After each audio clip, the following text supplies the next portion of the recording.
სილამაზე არ მინდოდა რა, იმიტომ რომ ვიცოდი რომ თუ ლამაზი და ისეთი ვიქნებოდი თვალსაჩინო. მაშინ განათლებას ვერ მივიღებდი.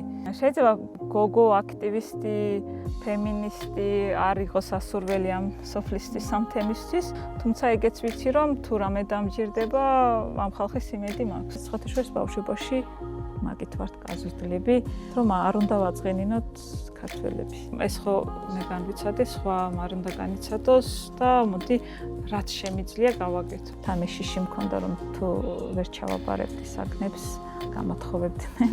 ესე დავდიოდა აი მოხრილი ისე რომ არავინ არ შემამჩნიოს, არავინ არ შემომხედოს თუ ეხლა ფერმერული ზაგარი. ხო ესე გიჩანს ეს ხო. მაიკის ადგილი ესე ან ჩუსტის ადგილი. მაშინ მიმიღე, ეგ მჭირდება მე თორე შენნაირი რო ვარ, რა ვიცი. მარტივია მაგის მიღება.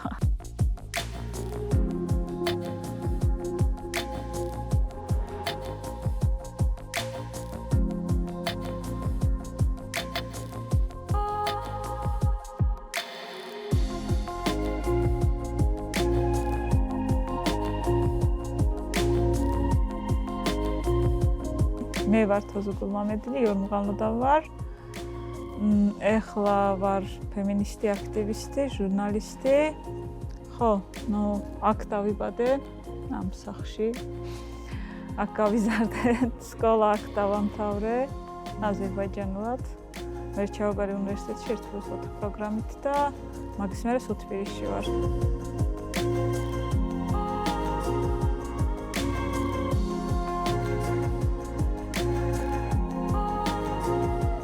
ჩვენ ფერმაში ვცხოვრობთ ხოლმე. ანუ სულ ოღონდ. გულისხმობ სადღაც შორს მინდორში საცხოვრებელი. იქ არის პატარა ვაგონი, რა ვიცი, პატარა დანგრეული შენობა და იქ ვცხოვრობთ ხოლმე. შესაბამისად, სკოლაში სიარულის ძალიან რთულია. ეხლა შენ ანუ ოჯახი მთლიანად თუ იქ ცხოვრობს, ხო? როგორ უნდა იარო შენ სკოლაში? დასახლები პუნქტიდან ძალიან შორს ხარ სოფლისგან.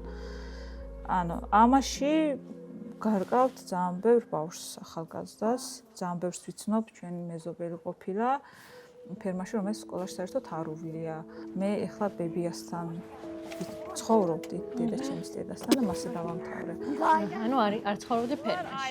ხო, მაგრამ მე გამმართა რომ ბებიამ კი მყავდა და ისაქ, მაგრამ ბევრი შეიძლება ასაკოვანი, შეიძლება პროსტა არ უნდა, შეიძლება არ აქვს საშუალება, რა ვიცი, ხო, ანუ ძალიან რთულია რა, ახლა და მესაქონლეობა არის ძირითადი საქმიანობა აქაურებისთვის და ამის გამო რა დავუშვათ ოჯახები არიან მოშორებით, და ბევრი ვერ ამთავრებს სკოლას და არ აქვს პირო. კი, ჯერ აქედან ვკარგავთ გოგოსაც, ბიჭსაც. შეიძლება ბიჭს უფრო მეტად, იმიტომ რომ ბიჭის შრომა უფრო სჭირდებათ, ხო, ფერმაში. და მერე ის გათხოვების თემა შემოდის 13-14 წლის ასაკიდან რა. აი რავი.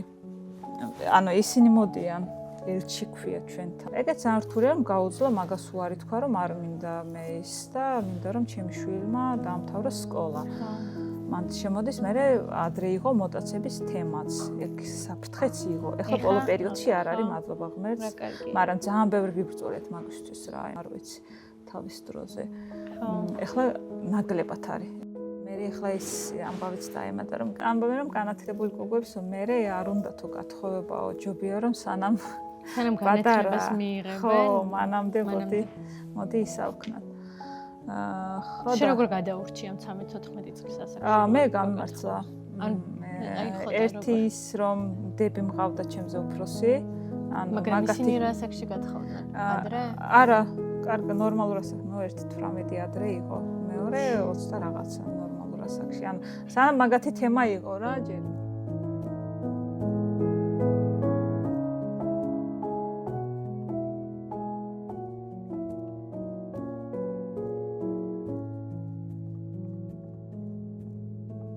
ეხლა შევამჩნიე რომ მე ანუ ის ქალობის დამალვა მინდოდა სულ რომ ანუ არ მინდოდა რომ რაღაცა ანუ სილამაზე არ მინდოდა რა.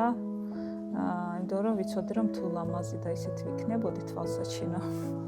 მაშინ განათლებას ვერ მივიღებდი. ხო და ეხლაც ისეთი არა, რაღაც ეს ქალურობა მაინც ჩემთვის ეგეთი თემა რა, საშიში თემა.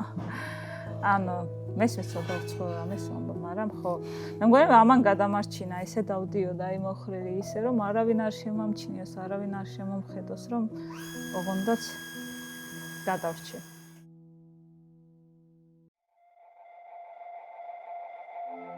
საიდან იწყება შენი როგორც აქტივისტის ცხოვრება? აი რა იყო პირველი, რაზეც გაგიჩნდა წინააღმდეგობის შეგრძნება და იგრძენი ეს რაღაცა ამბოხი და ბრაზი? მართლა სულ გაბრაზებული ვარ. რაც ჩემი თავი მახსოვს.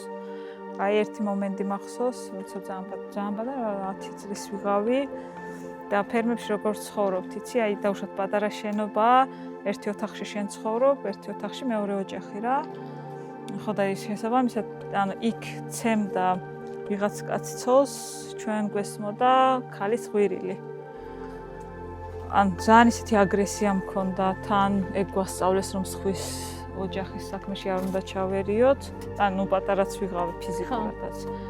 აი ეგ აგრესია, ან ძალიან ბევრი ისეთი ისტორია მაქვს რა, როცა საკმაოდ დიდი აგრესია მქონდა მე ოჯახში, აი მაგ იმით რო ხარ გაზრდილი რომ გოგოგი არ უნდათ, ანუ არასასურველი ხარ. არ უთქვამთ ჩემთვის არასოდეს რომ აი ჩვენ გოგო არ გვინდოდა რაღაცა.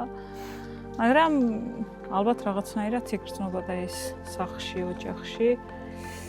და აშკარად ჩანდა ის რომ აი ბიჭს უფრო მეტი უფლება ჰქონდა ჩვენ სახლში.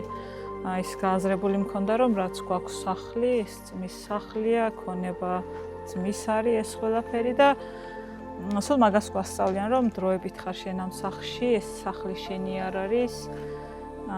ხო, მალევე უნდა გათხოვდე.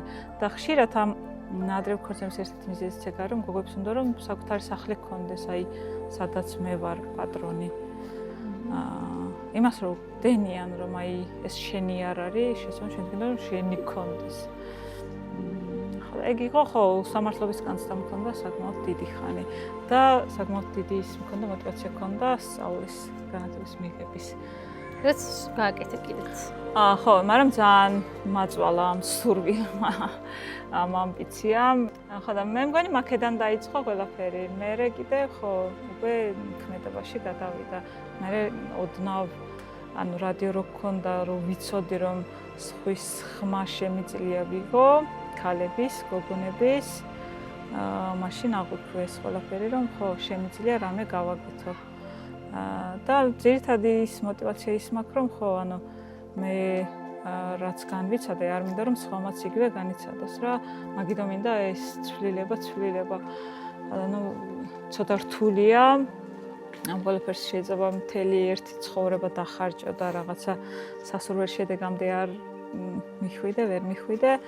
ეგეც გააზრებული მაქვს, ვიცი, მაგრამ რა ვიცი, მინდა რომ ვცადო ყველაფერი გავაკეთო, რაც სხვა გოგონებს, ქალებს დაეხმარება უდნავ მაინც, ხო. ანუ გაუმარტივებს ცხოვრებას აქ ამოცემულობაში, ანუ შენ ერთი მხრივ ქალების უფლებებისთვის იბრძვი აქ ამოცემულობაში, მაგრამ თლიანად ზოგადად თემის უფლებებისთვის იბრძვი თავშოთ გარეთ, ცოტა უფრო დიდ მასშტაბზე, ხო?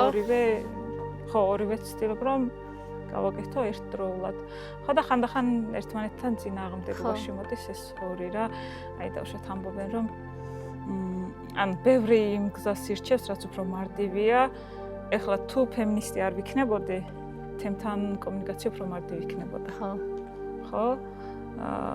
და უფრო მეტი მხარდაჭერიც ვიქნებოდი. ეგეც გააზრებული მაქვს, ხო, მაგაში ორი აზრიც არ არსებობს, მაგრამ არ მინდა ესეც, მინდა რომ ესეც ვქნა, ვიცი რომ უფრო რთულია მაშინ, მაგრამ ანუ მჯერა რომ ეგ არის სწორი, როცა ხედავ, როცა იცი რომ შეგიძლია და რანაირად უნდა დახუჭო თვალი და აი ღამე როგორ უნდა გეწინოს, რომ ანუ დავუშვათ აი ძალიან ისე ჟღერს, მაგრამ ერთი გოგოს გადარჩენა შემიძლია მე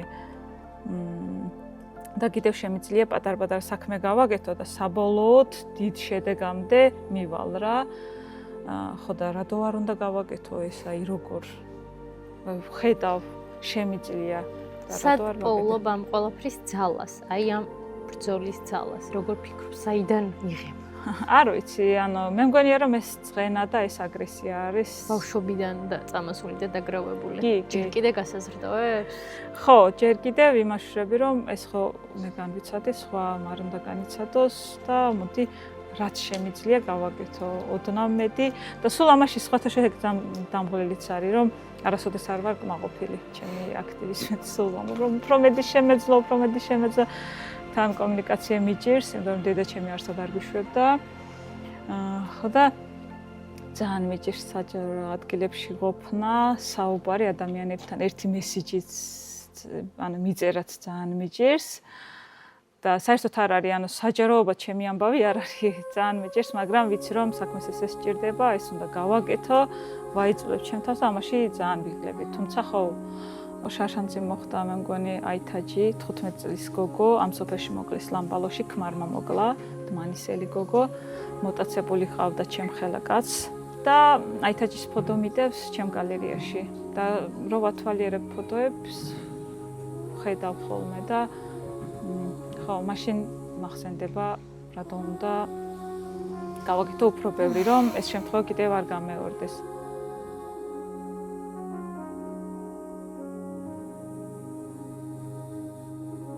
თანაბარი თუ ვიქნებოდით ქვეყანაშიც და ოჯახში, როგორც აზერბაიჯანელი და როგორც გოგო თანაბარი თუ ვიქნებოდი, ეგეთი გარემოში დაბადება ჯობდა, მერჩივნა.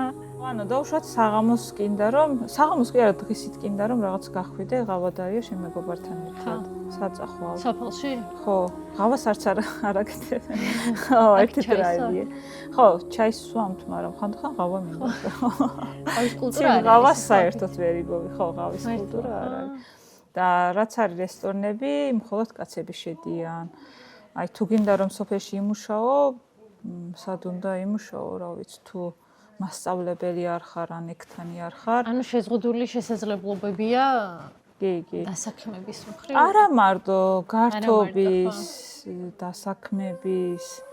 რავი, просто ფეხით რო გინდა რომ გაიარო, მაგაშიც შეზღუდულები ვართ. კი, ვარ, იყოს უსაფრთხო თუ არა მგონია, თუ როგორ. ანუ როგორი ახლა გეტყვი, ანუ ფიზიკური საფრთხე არ არსებობს.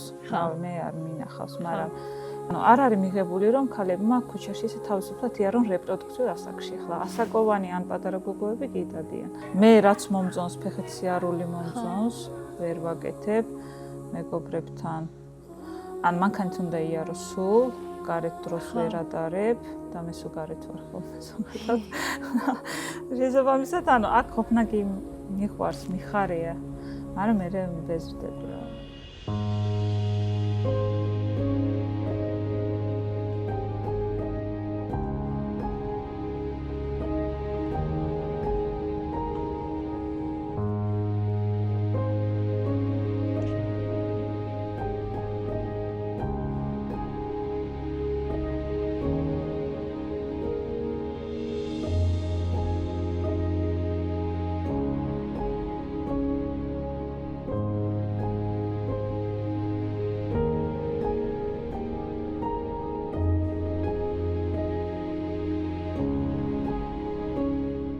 ვაინტერესება, რატო ხართ ეგეთები, ან რატო ვერ ისწავლეთ? სად ვისწავლოთ ხო, ანუ ფერმაში ვარ, სადაც 5 ოჯახი ვართ, ყველა აზერბაიჯანელი. რა, ეხლა შენ გონია რომ მთელი დღე ვაკეში დავდივარ, ყავას სვამ, კაპუჩინოს სვამ და არ მომინდა ნინოსთან კომუნიკაცია და არ ვისწავლე, პროსტა ჩემთვის აი გავჯივრდი და ვამბობ რომ არ მინდა, არაფრით არ ვისწავლი, ან ეგრე წარმოუდგენიათ სამწუხაროდ საქართველოში.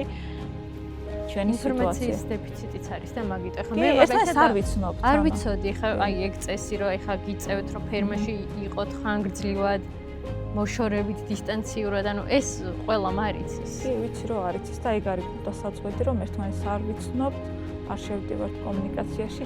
ეხლა ანუ მან თავარი ენის თემაც არ არის, ერთმანეთი გვეზიზღება ვერ ვიტანთ ერთმანეთს. პრემიერ-მინისტრიც რო გამოდის მთელი 26 მაისის გამოსვლას მას ეცნებოდა რომ აი რამდენად ტოლერანტები ვართ ჩვენ საქართველოში მრავალფეროვნება. ამას არ გრძნობთ სინამდვილეში. სად ვიგრძნობთ ხო აი რა, სად? დედაჩემთან თუ დავდივარ, სადმე ქალაქში.